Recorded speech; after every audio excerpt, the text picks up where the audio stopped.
बिस्मिल्लाहिर्रहमानिर्रहीम, अस्सलाम वालेकुम एवरीवन। आज से हम एक नए सफ़र का आगाज़ करेंगे और ये सफ़र होगा personal growth and personal development का। Let's grow together. इसके लिए जो मैंने मोड सिलेक्ट किया है कम्युनिकेशन का, वो व्लॉगिंग का किया है, क्योंकि vlogging is the most interactive way of communicating with each other. इसमें हम डेली के डेली बात किया करेंगे, एक दूसरे की प्रोग्रेस शेयर किया करेंगे। जो मुझे अच्छी चीज़ें लगेंगी I will discuss with you guys. So आज की बहुत अच्छी बात से स्टार्ट करते हैं कि अपना बहुत सा ख्याल रखें। दुनिया के लिए आप सिर्फ एक इंसान हैं, एक रैंडम पर्सन, लेकिन अपने अजीज़ों के लिए, अपने घर वालों के लिए आप सारी दुनिया हैं। So let's start today's vlog. हाँ जी, तो आज का व्लॉग करते हैं स्टार्ट। जो आज मैं जा रहा हूँ वो जेल रोड वाले क्लिनिक पे जा रहा हूँ। सो let's go.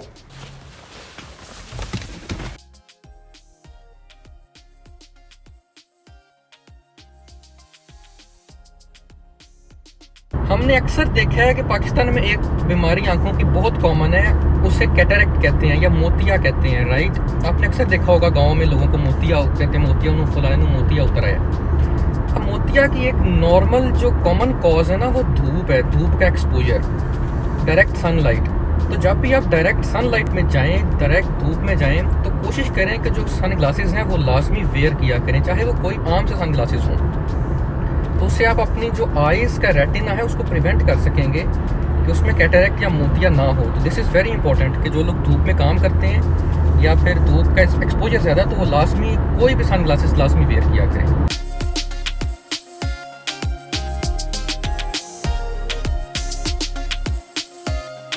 Okay, I have reached eight the clinic now. Sajid, क्या कर रहे हो? चलो करो, ज़बरदस्त। खुशबू आती है इसकी, बखूर पसंद है आपको? जी सर। ज़बरदस्त।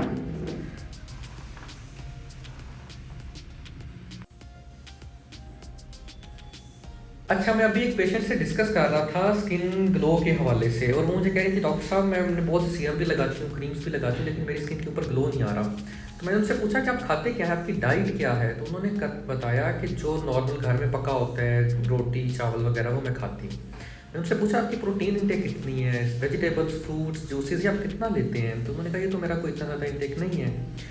तो देखिए, जब तक आप अपनी डाइट इंप्रूव नहीं करेंगे, टॉपिकल सीरम्स क्रीमें लगाने से सिर्फ आपकी स्किन ग्लो या फिर स्किन कलर बेहतर नहीं होगा। अब protein is the most important thing जो हमारी डाइट में होता ही नहीं है नॉर्मली। अब हम अंडे बहुत कम खा रहे होते हैं, चिकन, बीफ, ये चीज़ें बहुत कम लेते हैं, दालें। अब 1 ग्राम जो प्रोटीन है वो आपको चाहिए होता है पर KG of your body weight. First करें जब भी जो मिनिमम है, अगर किसी का वेट 70 केजी है तो उसे एक दिन में कम से कम 70 ग्राम प्रोटीन चाहिए होता है। अब एक अंडे से अगर हम उसको जर्दी के साथ खाएंगे ना, तो 6 ग्राम प्रोटीन होता है सिर्फ। अगर हम 2 अंडे खाएंगे जर्दी के साथ तो 12 ग्राम ऑफ प्रोटीन होता है। अगर हम जर्दी के बगैर खाएंगे तो 6 ग्राम प्रोटीन होता है।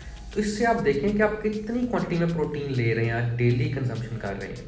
तो आपकी स्किन क्या ग्लो करेगी? कुछ भी नहीं होगा जब तक आप अपनी प्रोटीन इंटेक अच्छी नहीं रखेंगे। उसमें अमाइनो एसिड्स होते हैं, और जो अमाइनो एसिड्स हैं वो बिल्ड करते हैं हमारे कोलेजन को। आहिस्ता आहिस्ता हमारा स्किन कलर बेहतर होता है, हमारी स्किन टेक्सचर बेहतर होता है। दूसरे नंबर पे हम अपने जो फ्रूट्स और वेजिटेबल्स का इंटेक है वो कितना होता है? वो बहुत ही कम होता है। फ्रूट्स वेजिटेबल्स में एंटीऑक्सीडेंट्स होते हैं। एंटीऑक्सीडेंट्स जो हैं वो हेल्प करते हैं हमारी स्किन कलर बेहतर करने के लिए, हमारी स्किन हेल्थ बेहतर करने के लिए। This is the most important thing. अपनी डाइट में प्रोटीन और वेजिटेबल एंड फ्रूट्स, इसका इंटेक बहुत अच्छा रखें, फिर आपको टॉपिकल चीज़ें लगाने का फ़ायदा होगा, फिर आपकी स्किन बेहतर होगी।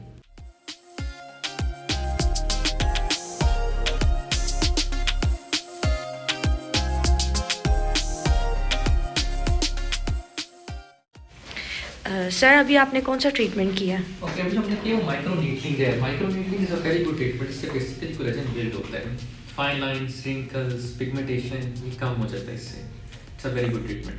अभी जो हम करेंगे, इसके बाद एक पेशेंट है उसका हम मीजो इंटेंसिव वाइट या फिर प्रोफाइलो ट्रीटमेंट करेंगे। I will ask the permission of the patient. अगर उन्होंने इजाज़त दी तो फिर हम आपको दिखाएंगे थोड़ा सा कि किस तरह से हम करते हैं Profhilo. Profhilo is a very good treatment, उससे स्किन में कोलेजन बिल्ड होता है। ये बेसिकली हाइड्रेशन है, it's not cross linked hyaluronic acid. उससे आपकी स्किन में हाइड्रेशन होती है, कोलेजन बिल्डिंग होती है। जब कोलेजन बिल्ड होता है तो उससे हमारे जो इश्यूज़ हैं, रिंकल्स, फाइन लाइंस, पिगमेंटेशन, ये नेचुरली कम हो सकती है। वैसे बम्प्स हैं यहाँ पे, थोड़ी स्वेलिंग है, वो भी 1 आवर में ख़त्म हो जाएगी। टॉपिकल जो आप चीज़ें लगाते हैं वो आप 1 घंटे के बाद लगा सकते हैं। ठीक है।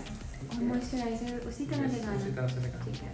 मॉर्निंग एंड नाइट में फेस हम्म। वॉश करने से उसी तरह से और रेटिनॉल अल्टरनेटिव रेटिनॉल ऑल्टरनेटिव्स पे लगाना, मॉइस्चराइजर लगाने के बाद। ठीक है, परफेक्ट। और कोई भी एक्ने वाली क्रीम नहीं लगानी है अभी ना जैसे लगाएं। एलेनोइन प्लस है जैसे नहीं, आप जो लगा सकते हैं ना वो एडाप्टिन लगा सकते हैं, हम्म। स्किन और एसिलाइक एसिड लगा सकते हैं अच्छा। मॉइस्चराइजर के बाद, लेकिन रेटिनॉइड्स ना लगाइएगा अभी।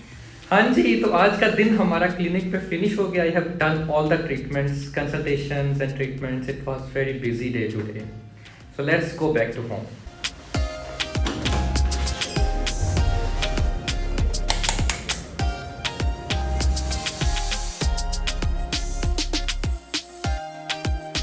क्लिनिक से निकलते वक्त ना मैं आयशा से डिस्कस कर रहा था। Ayesha is one of our oldest employees at the clinic. उसे ऑलमोस्ट 7 ईयर्स हो गए हैं जॉब करते हुए। तो शी वाज सेइंग कि सर देखिए कितना टाइम हो गया, मुझे 7 साल हो गए एक जगह के ऊपर, तो कितना एक ज़िंदगी का अरसा होता है। आई सेड यस, लेकिन आप ये भी तो देखें कि जब ऐसा लगता है कि अभी आप कल आए थे, तो ज़िंदगी ना ऐसे ही गुजर जाती है। हम सिर्फ प्लानिंग करते रहते हैं कि कल क्या करना है, फ्यूचर में क्या करना है, मुस्तकबिल में क्या हम करेंगे, लेकिन हम उस चीज़ को भूल जाते हैं कि जो हमारी ज़िंदगी गुजर रही होती है, जो ज़िंदगी गुजर रही है वो भी ज़िंदगी है। हाल में जीना सीखें। हम जो करते हैं वो या तो पास्ट में जी रहे होते हैं कि हमारे साथ ऐसा क्यों हुआ, वो नहीं होना चाहिए था, या फिर हम मुस्तकबिल में जी रहे होते हैं, जीने की कोशिश कर रहे होते हैं कि हमारा मुस्तकबिल अच्छा हो जाएगा। उसके लिए हम हाल को भूल ही जाते हैं जिसमें हम जी रहे होते हैं। तो आज का व्लॉग इसी बात पे एंड करते हैं कि जो आप जी रहे हैं वो ज़िंदगी है, इसको एंजॉय करें। मुस्तकबिल किसने देखा हुआ है कि क्या होना है, या फिर पास्ट में कौन जाकर दोबारा उसे ठीक कर सकते हैं।